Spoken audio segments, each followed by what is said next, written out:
Une guerre de sécession va-t-elle éclater aux États-Unis dans un futur proche? C'est la question à $1 million et je vais essayer d'y répondre dans cette vidéo en analysant une actualité qui fait la une aux États-Unis mais qui est passée inaperçue en France. Il s'agit du bras de fer entre Greg Abbott, le gouverneur du Texas, et de l'autre côté Joe Robinette Biden, le président des États-Unis. Alors avant de rentrer dans le vif du sujet, il convient de rappeler le contexte.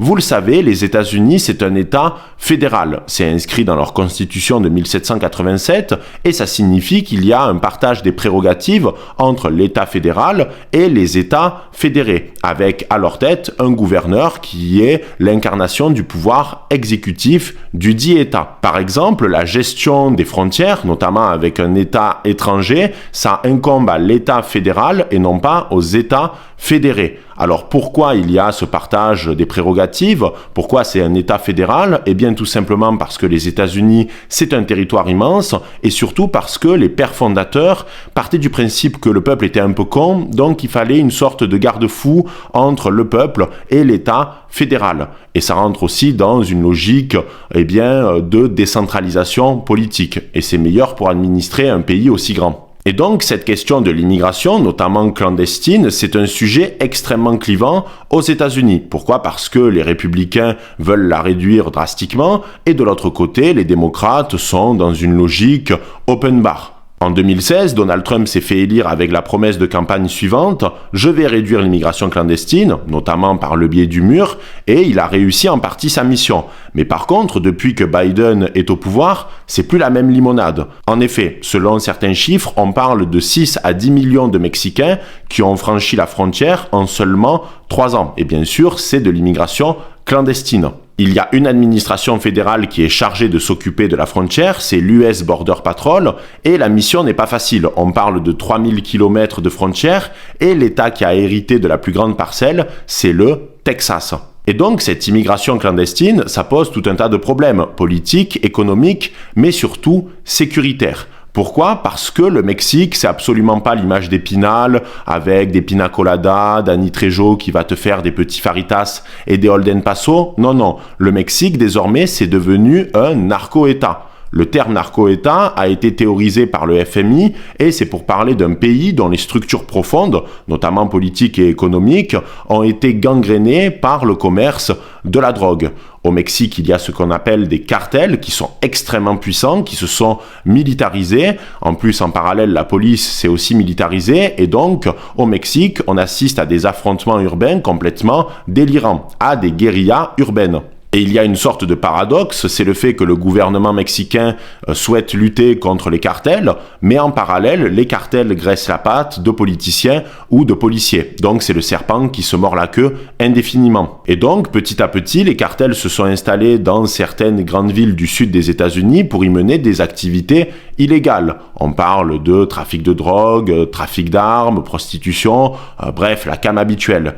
Et surtout, les cartels participent au trafic d'êtres humains en faisant passer illégalement des immigrés mexicains directement aux États-Unis. Et cette situation, ça ne plaît pas du tout aux Texans, mais surtout à Greg Abbott, qui est le gouverneur du Texas, et c'est le genre de mec, faut pas lui marcher sur les pieds. Déjà, c'est un petit peu difficile parce qu'il est handicapé, donc éventuellement tu peux lui marcher sur les roues, mais surtout parce que c'est un conservateur déterminé. Et il veut aller dans le sens de ses électeurs, parce que les électeurs en ont marre de cette immigration clandestine qui devient totalement ingérable. Il faut quand même rappeler une donnée essentielle, c'est que le Texas, c'est le seul État américain où quand tu roules sur la route, tu vois des panneaux avec marqué « N'essayez pas de baiser le Texas, puisque c'est le Texas qui va vous baiser à la fin ». Ça annonce la couleur. Et donc, Greg Abbott, face à cette situation migratoire sans précédent, il a décidé de demander à la garde nationale texane de placer des barbelés à la frontière et surtout des bouées gonflables sur le Rio Grande, puisque le Rio Grande, c'est une frontière naturelle entre les États-Unis et le Mexique. Et cette volonté politique, ça n'a pas du tout plu à Joe Biden, qui a décidé d'envoyer l'US Border Patrol détruire les installations de Greg Abbott. L'affaire a fini devant la Cour suprême américaine, c'est l'équivalent à peu près de la Cour de cassation, et les juges ont estimé que c'était Joe Biden qui avait raison, parce que c'est une prérogative de l'État fédéral et non pas des États fédéré, la gestion de l'immigration et surtout de la frontière avec un État étranger. Mais Greg Abbott, il est plutôt malin le gars même, puisqu'il a décidé d'invoquer un article de la Constitution américaine qui dispose que, en cas d'invasion d'un État, l'État est compétent pour gérer la question des frontières. Donc il y a un véritable bras de fer entre le Texas et le reste du pays, sachant qu'en parallèle, nombre d'États républicains comme par exemple la Floride ont apporté leur soutien à Greg Abbott en envoyant notamment la garde nationale et du matériel. Donc on retrouve une logique de polarisation politique extrême entre d'un côté les États républicains qui se soutiennent et de l'autre côté les États démocrates qui soutiennent Joe Robinette Biden. Concrètement, le Texas a des moyens de rentrer en sécession, c'est-à-dire qu'aux États-Unis, il y a plusieurs États qui sont suffisamment puissants d'un point de vue économique et qui ont notamment accès à l'océan pour prétendre à une sécession. On peut parler par exemple de la Californie, du Texas, de la Floride ou bien encore de l'État de New York. Ça serait beaucoup plus difficile pour un État au centre des États-Unis qui est enclavé de faire sécession, même si tout est possible, puisqu'on l'a vu dans l'histoire, notamment avec le Lesotho en Afrique du Sud. Mais alors concrètement, est-ce qu'on n'est pas loin d'une sécession ou est-ce que ça relève du fantasme? Déjà, il faut comprendre que dans l'inconscient collectif américain, la logique de sécession, elle est omniprésente. Tout d'abord parce que le pays a déjà connu une guerre de sécession entre le Nord et le Sud, mais aussi parce que ça fait partie intégrante de leur culture. Il y a par exemple un film qui va être produit par le studio A24, enfin la société de production A24, qui s'intitule Civil Wars et qui prend place dans des États-Unis divisés avec une guerre entre certains États conservateurs et des États plus progressistes.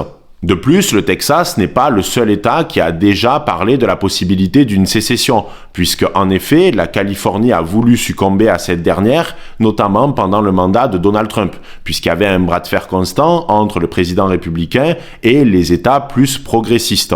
L'évidence, c'est que les États-Unis sont extrêmement divisés aujourd'hui sur tout un tas de questions politiques, idéologiques, linguistiques et identitaires. Et il y a deux Amériques qui semblent être irréconciliables avec la logique de polarisation, puisque les républicains campent sur leurs idéaux, et c'est pareil pour les démocrates. Et c'est très difficile de trouver un candidat qui sera une sorte de trait d'union entre les deux. Le seul qui aurait pu éventuellement réconcilier une partie des démocrates et des républicains, c'est Robert Kennedy, mais bon, sa campagne prend pas et il va forcément perdre l'investiture pour le parti démocrate. Et il perdra les élections même s'il se présente en tant qu'indépendant. Et cette logique de polarisation extrême, on la retrouve dans tous les scénarios possibles. Si Donald Trump gagne les élections, les démocrates vont rager, et si Joe Biden gagne les élections, les républicains vont rager.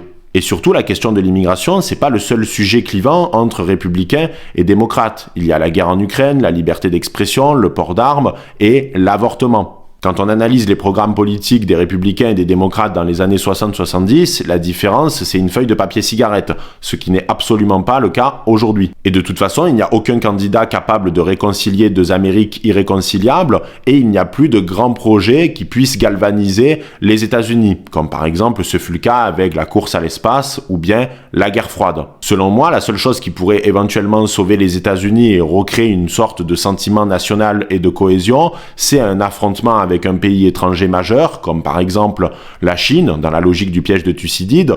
Mais bon, on sait très bien que quand les États-Unis font les gendarmes du monde, ça finit jamais très bien, donc faut pas l'espérer non plus. Il faut aussi considérer que l'organisation du territoire avec un modèle fédéral, ça incite à la possibilité d'une sécession. Pourquoi ? Parce qu'au final, on ne peut pas en vouloir à Greg Abbott. Greg Abbott, il va dans le sens de ses électeurs. Il voit que la situation du Texas est délétère par rapport à cette immigration clandestine et il veut régler le problème. Donc forcément, les problématiques que rencontre le Texas, ce n'est pas les mêmes problématiques que va rencontrer par exemple l'Alaska ou l'État de New York. Absolument pas. Donc le gouverneur d'un État, il va aller dans le sens de ses électeurs et parfois il va rentrer en contradiction totale avec la politique qui est menée par l'État fédéral. Et ça, c'est de la logique pure parce que c'est le problème d'une décentralisation qui est trop prononcée. Et je crois fondamentalement que la logique de sécession, on va pas seulement la retrouver aux États-Unis, puisque par exemple l'Irlande du Nord a manifesté sa volonté de réaliser un référendum d'ici 10 ans pour sortir du Royaume-Uni.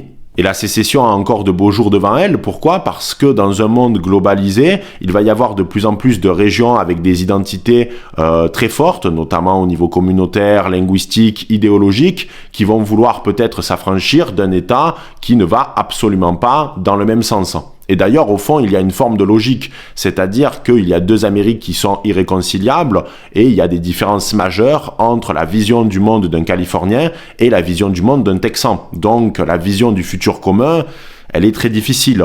Et Ernest Renan insistait bien que ce qui fondait une nation, c'était le fait de vouloir avoir un avenir commun, ce qui semble être de plus en plus délicat dans le cas américain. Voilà les barons, j'espère que cette vidéo vous aura plu, n'hésitez pas à aimer, commenter, à partager, et on se dit à très vite pour une prochaine vidéo. C'était le Doc, ciao les barons.